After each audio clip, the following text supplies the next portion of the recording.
Peace, y'all. Back at it. We are going in for the win. Still moving in Chiron. Yes, Chiron in the 7th house, or Chiron in Libra. That Libra energy. That Libra needs balance in relationships, partners.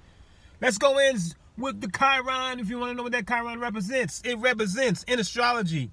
Chiron is known as the wounded healer. Don't forget it, the wounded healer, representing our deepest wounds and the potential for healing and growth. It is a bridge between Saturn discipline limitations and Uranus liberations innovation, symbolizing the journey from pain to transformation. Chiron's lessons are ultimately about turning pain into empowerment and discovering the gifts hidden within our wounds. Let's go. And Chiron in the 7th house, or Chiron in Libra, that Libra energy. Shout out to the Libra energy. Having a Chiron in the 7th house, growing up, watching and seeing the very first relationship with your parents or guardians, the very first relationship. They might have split up or argued all the damn time. Oh man, seeing that is really tough.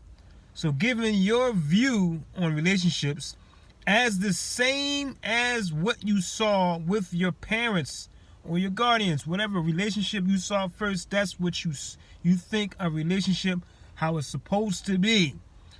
It's kind of like the Pluto and the Libra. I have that placement, Pluto and Libra. It's kind of like that.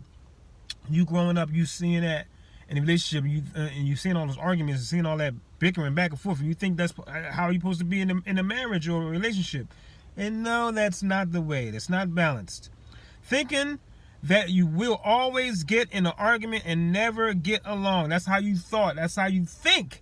If you can't get over this wound, this is how you think when with having a Chiron in the 7th house or Libra in the Chiron and Libra. Seeing relationships as nothing but toxic and turmoil.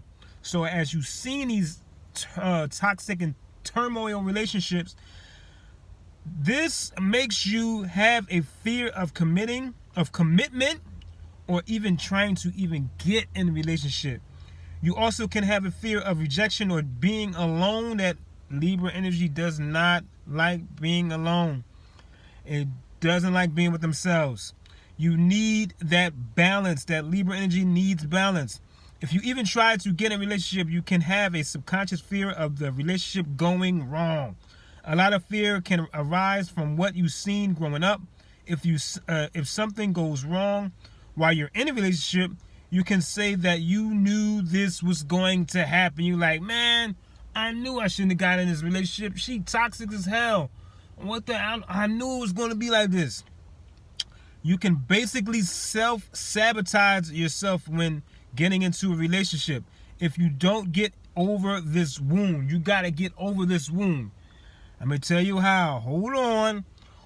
Or you can also attract people you get into a relationship with that's not into it like you are. They can be the toxic person.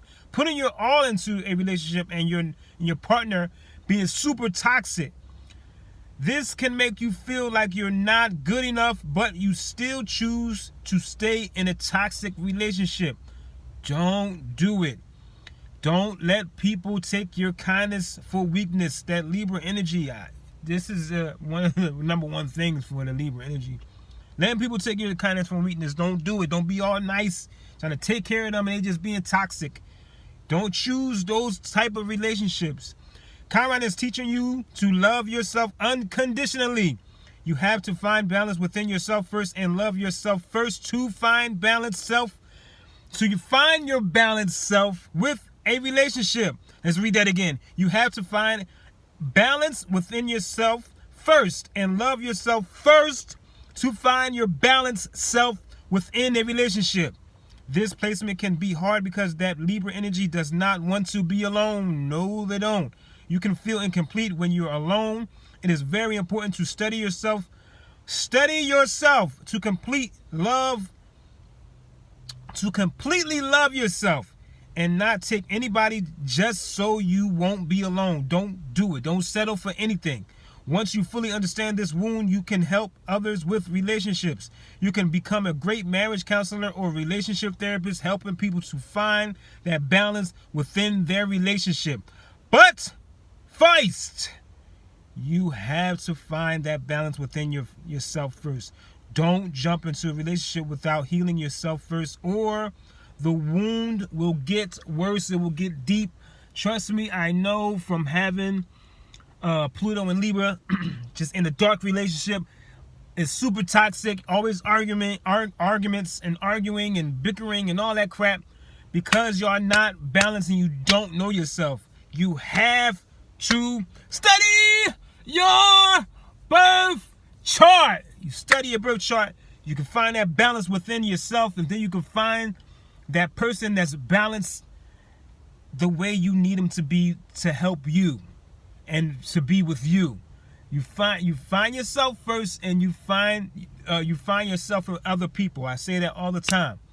Shout out to the Chiron in the 7th house. Shout out to Chiron in Libra. Shout out to everybody still loving themselves, still understanding we'll be coming from good people. Yes, don't forget, like, comment, and subscribe to the page. And do remember, love and learn yourself. Don't settle for a toxic relationship. Don't do it. Peace.